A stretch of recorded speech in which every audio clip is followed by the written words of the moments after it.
সাম্প্রতিককালে এই তৌফির আলীর মানবিক নিউজটি আপনারা দেখেছেন। এই নিউজটি আমাদের ইকরা সুন্নাহ ফাউন্ডেশনের প্রতিষ্ঠাতা সভাপতি আব্দুল মতিন মৃধা তার নজরে আসে এবং আজকে এই তৌফির আলীকে আমরা 1 মাসের বাজার করে দিলাম। এই বাজারে রয়েছে চাল, ডাল, আটা, চিনি তথা 1 মাসে যা যা প্রয়োজনীয় দ্রব্য সামগ্রী এখানে রয়েছে আমরা দিলাম। তার সাথে সাথে নগদ কিছু অর্থ আমরা প্রদান করব ওষুধ খাওয়ার জন্য। আর যদি সে মনে করে যে আমাদের কোনো সার্বিক সহযোগিতা তার প্রয়োজন রয়েছে, আমরা ইনশাল্লাহ চেষ্টা করব তার পাশে থাকার জন্য। নাকি সেই সৌদিতে থাকে, উনি বলে গেছে সাংবাদিক আপনাকে কিছু করতে দিতে পারে। আল্লাহ রহম আছে, দিয়ে গেলাম, তার জন্য খুশি হলাম। আমার ভিতরে আমার আনন্দ আসলো।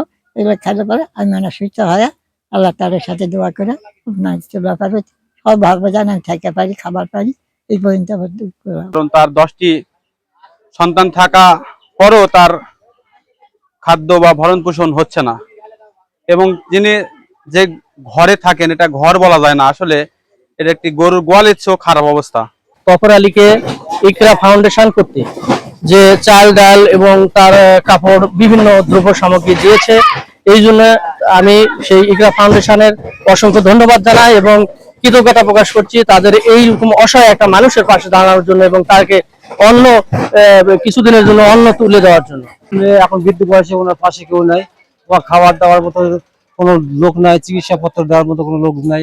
তাই আমি শুনলাম যে ইকরা ফাউন্ডেশন থেকে তাকে খাওয়ার মতো যে চাল, ডাল, চিনি দিয়ে তাদেরকে খাওয়ার মতো সহযোগিতা করতেছে। আসলে আমার ভালো লাগলো, বিগত দিনে আমি দেখিনি এই যে উদ্যোগটা কেউ নিয়েছে, দেখে আমার ভালো লাগলো। এই বৃদ্ধ অসহায়ের পাশে দাঁড়াইছে, আমি ধন্যবাদ জানাই তাকে।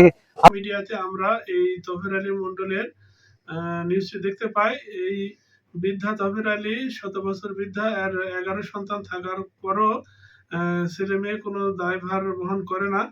তাই আমরা এই নিউজটি দেখে আমাদের দৃষ্টিগোচর হয়। আমি ইকরা সুন্নাহ ফাউন্ডেশন সভাপতি হিসাবে আমার সদস্যকে নির্দেশ দিই, আমার নির্দেশনা অনুযায়ী আজ চাল, ডাল, মাছ, মাংস থেকে শুরু করে পোশাক আশাক ইত্যাদি এই বৃদ্ধাকে প্রদান করতে দিলাম, সাথে নগদ অর্থ প্রদান করলাম।